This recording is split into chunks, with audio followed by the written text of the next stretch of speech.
kabar?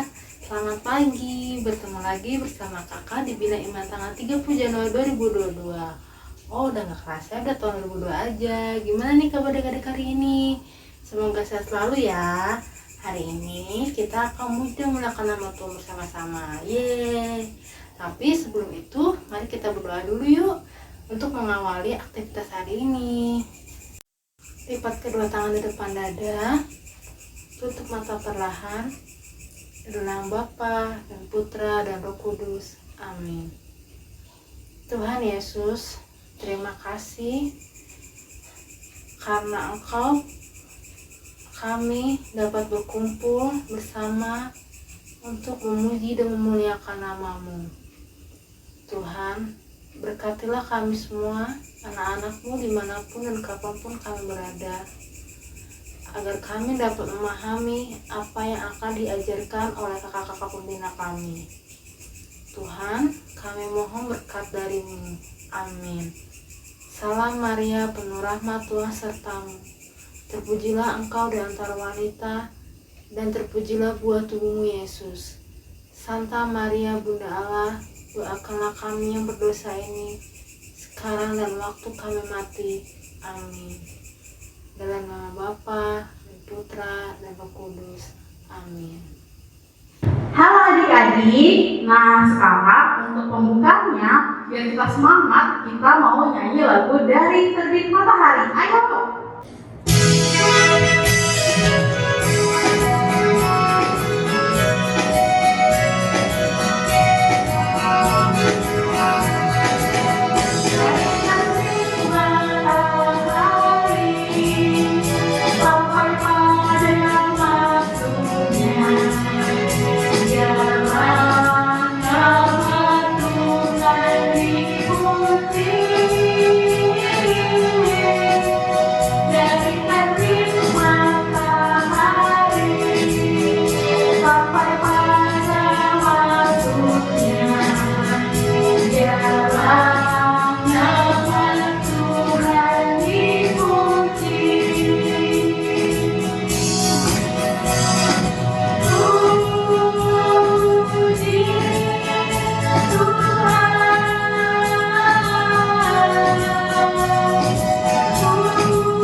Sekarang kita mau bernyanyi Hari Ini Ku Rasa Bahagia.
Adik-adik, sekarang lagu Bila Roh Allah Ada. Ayo, bangkit berdiri.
Halo adik-adik, selamat bertemu kembali dengan saya Ibu Endang. Saya akan membacakan firman hari ini yang diambil dari Lukas 4 ayat 21 sampai dengan 30. Mari kita dengarkan ya adik-adik. Lalu ia mulai mengajar mereka. Katanya, pada hari ini genaplah nas ini sewaktu kamu mendengarnya. Dan semua orang itu membenarkan dia, dan mereka heran akan kata-kata yang indah yang diucapkannya. Lalu kata mereka, bukankah ia ini anak Yusuf? Maka berkatalah ia kepada mereka, tentu kamu akan mengatakan pepatah ini kepadaku, hai tabib, sembuhkanlah dirimu sendiri. Perbuatlah di sini juga, di tempat asalmu ini, segala yang kami dengar yang telah terjadi di Kapernaum.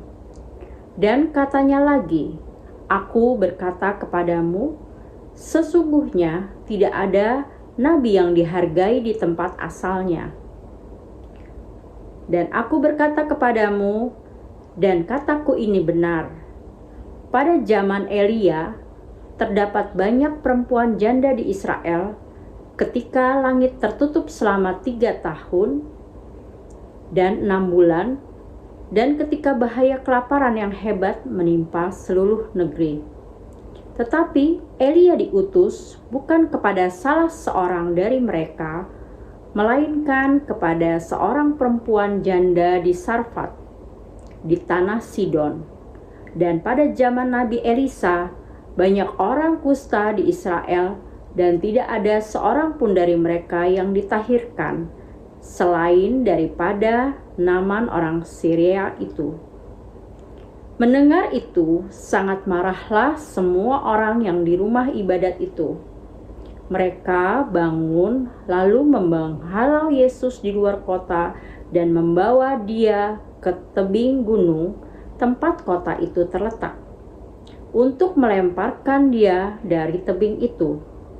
Tetapi ia berjalan lewat dari tengah-tengah mereka, lalu pergi. Demikianlah sabda Tuhan. Ya, Injil Lukas 4 ayat 21 sampai 30. Nah, adik-adik, apakah kalian ada yang tahu di mana kampung halaman Yesus? Ya, benar. Kampung halaman Yesus adalah di Nazaret. Nah, kalian tahu tidak bahwa Yesus tidak diperlakukan dengan baik di kampung halamannya sendiri. Jadi, pada suatu ketika Yesus masuk ke rumah ibadat di Nazaret. Setelah membaca dari kitab Nabi Yesaya, Yesus menyampaikan kepada semua orang yang ada di dalam rumah ibadat itu bahwa dia orang yang ditulis oleh Nabi Yesaya itu.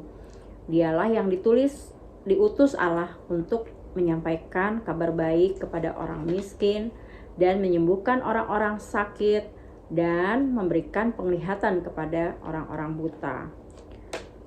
Mereka pada waktu itu sungguh terkesan dengan kata-kata Yesus tersebut, sampai tiba-tiba ada dari sebagian mereka mengenali bahwa Yesus adalah warga kampung mereka.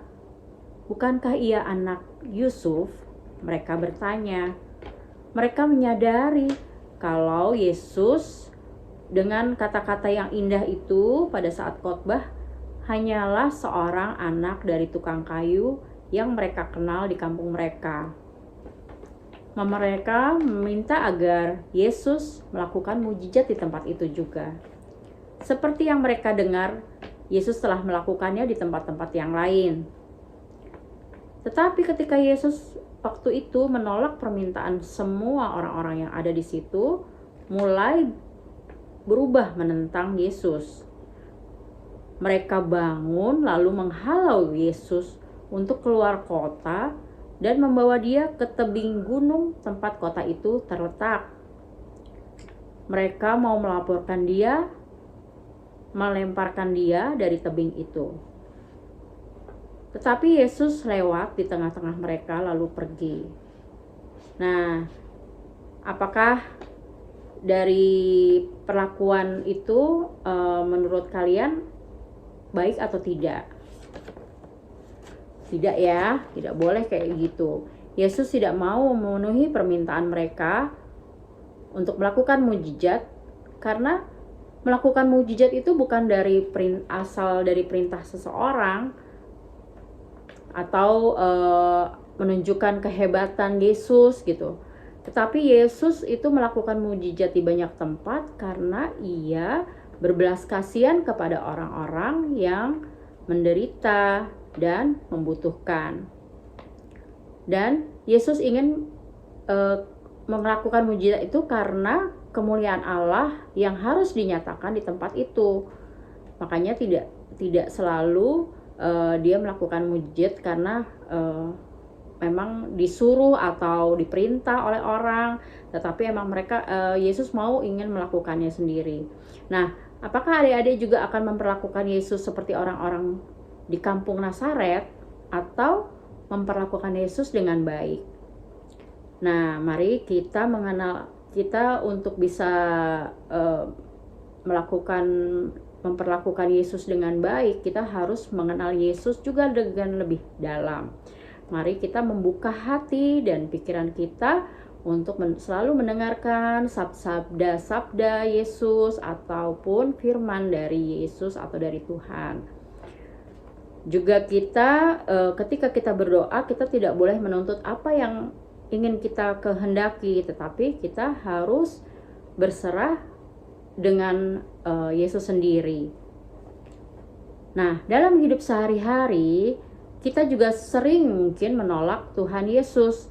Terkadang kita seperti kita juga menuntut orang lain atau teman-teman kita melakukan apa yang kita kehendaki. Ketika kita dengan menolaknya, maka kita malah membenci, bahkan balas dendam. Nggak boleh ya. Kita harus memperlakukan teman-teman itu dengan baik juga. Jadi kalau kita memperlakukan teman-teman kita dengan baik, berarti kita juga memperlakukan Yesus dengan baik. Karena Yesus itu bisa ada di sekitar kita melalui orang-orang yang ada di sekitar kita juga, yang selalu berbuat baik kepada kita. Itu adalah sebagai perbuatan baik Yesus juga ya. Kita juga harus memperlakukan teman dengan baik meskipun mereka berbuat tidak baik kepada kita. Sebagai sikap taubat, maka kita harus menerima kebaikan Tuhan dengan menyebutkan tindakan konkret apa yang akan kita lakukan selama coba kita lakukan seminggu ini deh ya. Kita coba memperlakukan teman-teman kita atau orang-orang lain di sekitar kita dengan baik. Bisa teman-teman janji? Oke. Nah, contohnya mungkin ya, misalnya kita mengajak teman bermain meskipun dia tidak mau menerima pendapat kita. Misalnya kita nggak boleh kesel, kita nggak boleh dendam, kita tetap ajak bermain. Atau kita juga tidak boleh marah ke orang tua kita ketika orang tua kita menegur kita untuk melakukan hal-hal yang benar. Atau mendoakan teman-teman kita juga yang meskipun memusuhi kita. Jadi contoh-contoh itu adalah untuk kita juga memperlakukan teman-teman kita dengan baik. Bisa teman-teman? Bisa adik-adik? Oke, Ibu percaya kalian sebagai anak Tuhan pasti mau melakukannya. Terima kasih, sampai jumpa.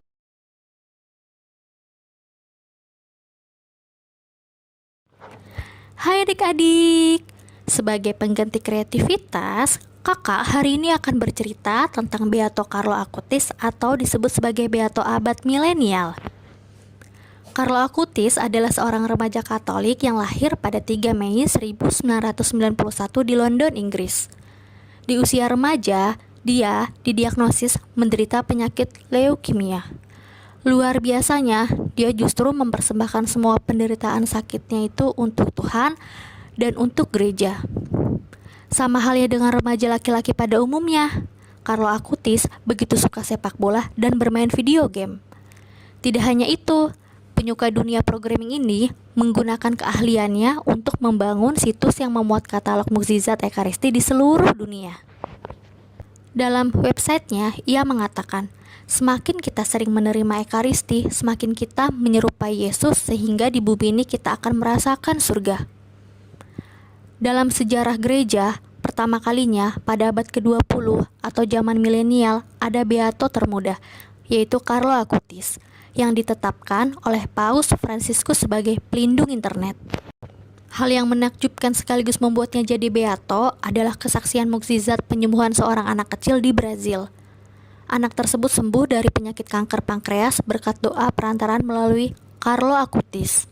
Carlo sudah meramalkan kematiannya. Ia pernah berkata kepada ibunya, "Aku ingin meninggalkan rumah sakit ini, tetapi aku tahu aku tidak akan melakukannya hidup-hidup. Aku akan memberimu tanda ketika aku sudah bersama dengan Tuhan." Ia berkata kepada ibunya, "Aku bahagia untuk mati karena aku telah menjalani hidup tanpa menyanyiakan 1 menit pun dengan hal yang tidak berkenan pada Allah." Pada tanggal 12 Oktober 2006, Carlo meninggal dunia. Ada kisah unik yang disampaikan ibu Carlo. Menurut ibunya, sebelum meninggal, Carlo sempat berpesan bahwa ibunya kelak akan mendapatkan pengganti dirinya. Ibunya awalnya sulit mempercayainya, sebab memang sejak kelahiran Carlo, ia kesulitan memiliki anak lagi. Ibunya menganggap bahwa kondisinya yang sulit memiliki anak adalah sebuah silih sekaligus hukuman dari Tuhan karena saat ia masih mengandung Carlo, ia sempat memiliki niat untuk menggugurkan Carlo. Namun keajaiban sungguh terjadi.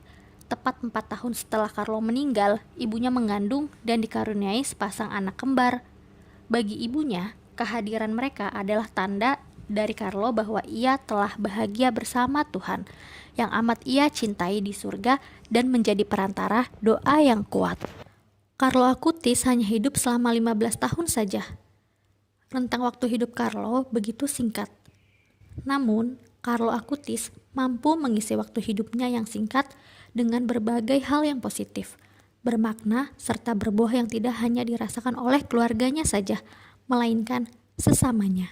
Adik-adik, sekian cerita dari kakak. Sampai jumpa minggu depan. Halo adik-adik, lagu ini adalah lagu terakhir. Jadi kita bersemangat berdiri semua, kita nyanyikan lagu Hati-hati Gunakan Tanganmu.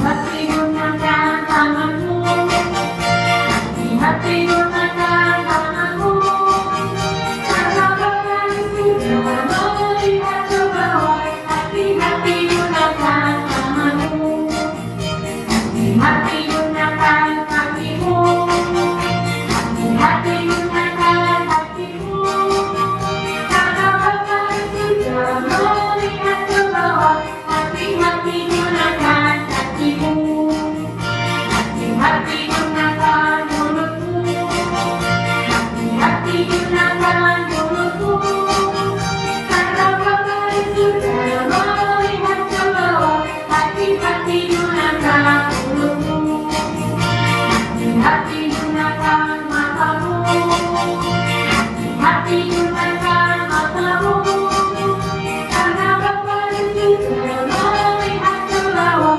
Hati-hati gunakan matamu.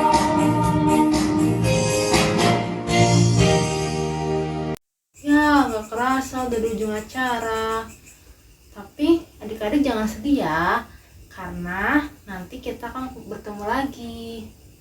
Semoga pandemi ini cepat berakhir dan kita dapat berkumpul bersama secara offline. Tapi sebelum itu, sebelum mengakhiri acara hari ini, kita berdoa lagi yuk. Dengan nama Bapa dan Putra dan Roh Kudus. Amin. Tuhan Yesus, kami ingin berterima kasih padamu karena berkat Engkau hari ini kami dapat memuji dan memuliakan namamu bersama teman-teman walau hanya dari rumah masing-masing. Tuhan, semoga pandemi ini cepat berlalu sehingga kami dapat berkumpul kembali bersama teman-teman untuk bergembira bersama dan memuliakan Engkau dengan penuh sukacita. Tuhan Yesus, kami juga ingin memohon berkat untuk kedua orang tua kami dan juga kakak-kakak pembina yang telah mengajarkan kami pada hari ini.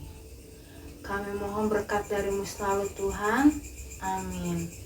Kemuliaan kepada Bapa dan Putra dan Roh Kudus, seperti pada permulaan, sekarang, selalu, dan sepanjang segala abad. Amin. Dalam nama Bapa dan Putra dan Roh Kudus. Amin. Sampai jumpa adik-adik. Dadah.